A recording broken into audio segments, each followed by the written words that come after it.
titres, nous retrouvons Alain Bédoué.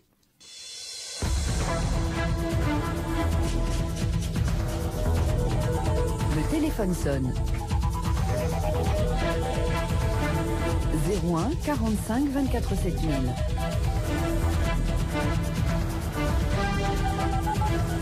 Vos questions, vos réactions sur franceinter.com.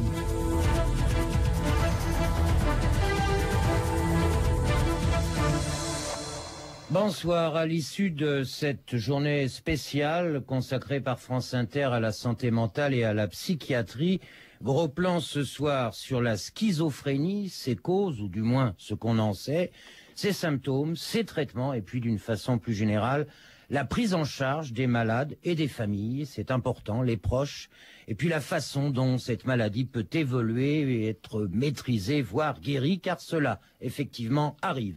C'est une maladie psychique assez mal connue du grand public, qui pourtant touche près de 600 000 Français, ce qui fait quand même à peu près 1% de la population. Ses origines, je le disais, sont encore assez mal cernées, en tout cas toujours discutées, toujours étudiées. Une maladie qui se déclare souvent, vous êtes un certain nombre à nous interroger là-dessus, à la fin de l'adolescence ou du moins au début de l'âge adulte, qui n'est parfois pas dépistée ou en tout cas mal diagnostiquée et qui, outre les malades, bien sûr, je le disais, affecte souvent très douloureusement les proches et les familles. Avec nous pour répondre à vos questions, réunis par Hélène Cardin, le professeur Jean-Pierre Ollier, chef de service à l'hôpital Sainte-Anne à Paris, le docteur Henri Cuche, psychiatre, et puis au téléphone, et je l'en remercie, le docteur Marie-Noëlle Vacheron, qui est également psychiatre, également à l'hôpital Sainte-Anne. Le téléphone sonne.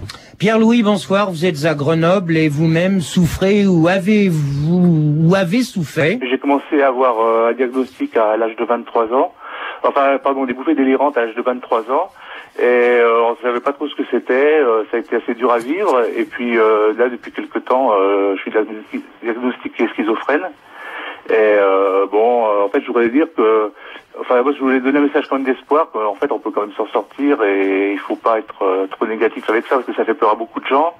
Moi, j'ai eu beaucoup de problèmes avec ma famille, mes proches, même mon entourage, même mon milieu professionnel, puisqu'en fait, moi, je travaille en milieu non protégé depuis une vingtaine d'années, et c'est vrai que c'est quand même pas tous les jours très facile, quoi. Écoutez, merci pour ce témoignage. Hélène Cardin voulait vous interroger, je crois. Vous avez évidemment un traitement, monsieur. Oui, j'ai un traitement neuroleptique, je prends du Risperdal, 20 mg.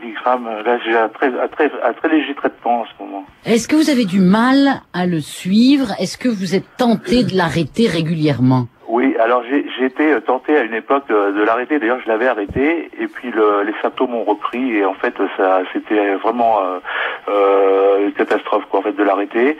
Et maintenant, j'ai réussi à l'accepter grâce à mes médecins qui ont été vraiment super pour ça.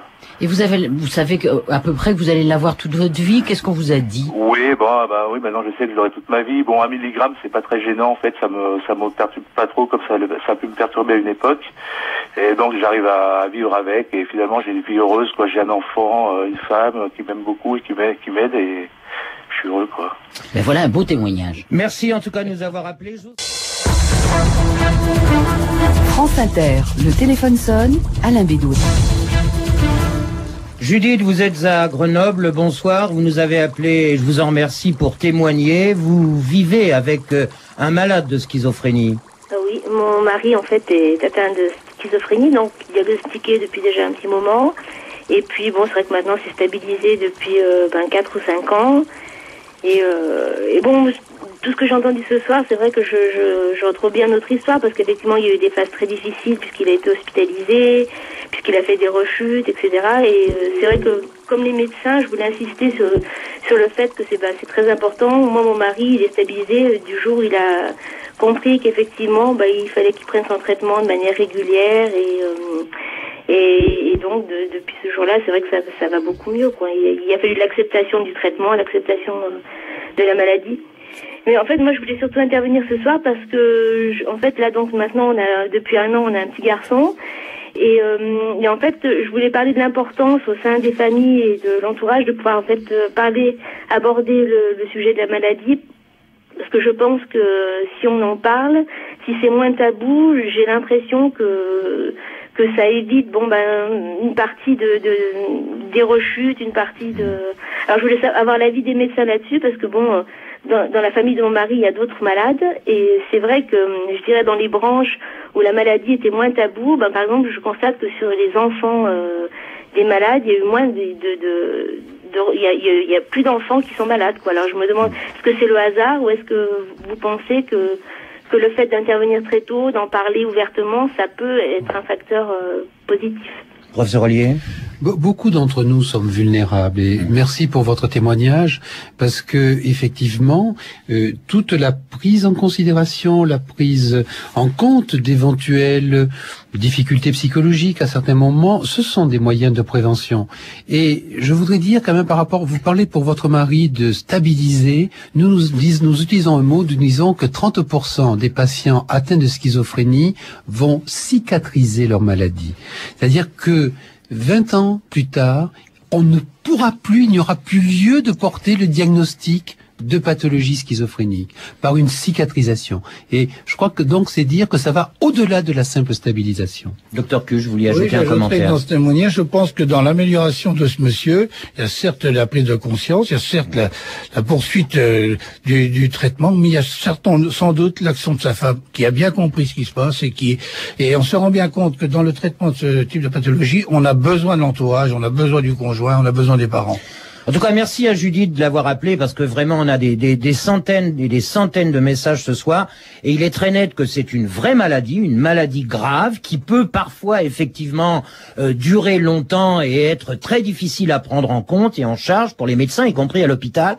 Mais en même temps, manifestement, ça se soigne et ça peut même guérir. Je ne sais pas si en tant que journaliste je peux utiliser ce terme, mais enfin, en tout cas, on peut effectivement constater beaucoup plus qu'une rémission.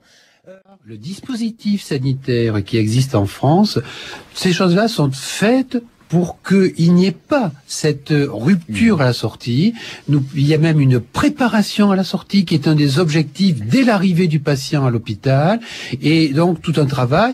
On ne soigne pas ce type de pathologie sans rencontrer l'entourage, sans s'enquérir des conditions de vie après l'hospitalisation. Non, en France, et aujourd'hui, c'est un traitement au long cours qui se prépare dès l'hospitalisation. Oui, mais professeur Ollier, ici nous sommes à Paris, vous êtes à Sainte-Anne. Vous êtes à Sainte-Anne, on dit que c'est la Rolls-Royce de la psychiatrie. La Rolls-Royce, elle est là où travaille le docteur Cuche, à la gare, à la clinique de Garches. Non, mais on avait des mails cet après-midi de gens qui disaient mais venez voir nous en province comment sont les services psychiatriques, comment sont suivis les gens. C'est quand même tout à fait différent aussi. Non, on tombe sur la question des moyens alloués à la psychiatrie et des missions données à la psychiatrie. J'ai entendu ce matin sur votre antenne que nous sommes le 2e pays en nombre de psychiatres. C'est inexact. Nous ne sommes pas le 2e pays. Ou alors, nous sommes le 2e pays parce que les psychiatres ici font tout. Dans d'autres pays, il y a des psychologues, des psychothérapeutes, des médecins des psychologues médicaux, alors qu'ici, on fait tout. Donc, en province, il y a des zones, effectivement, j'ai aussi entendu, il y a des zones où il n'y a pas de psychiatre. Alors bien sûr, si on parle de ces situations, c'est dramatique, et de mon point de vue, c'est émouvant et c'est scandaleux. Docteur Marie-Noëlle Vacheron, vous vouliez peut-être là aussi, je crois, intervenir. En fait, dans certaines régions de province où effectivement il y a moins de psychiatres, il existe aussi un réseau avec les généralistes et avec les infirmiers libéraux qui permettent de relayer un peu les soins initiés à l'hôpital. Il va être 20h dans quelques instants. Merci à tous, bonsoir. C'était le Téléphone sonne, une émission dirigée par Alain Bédoué.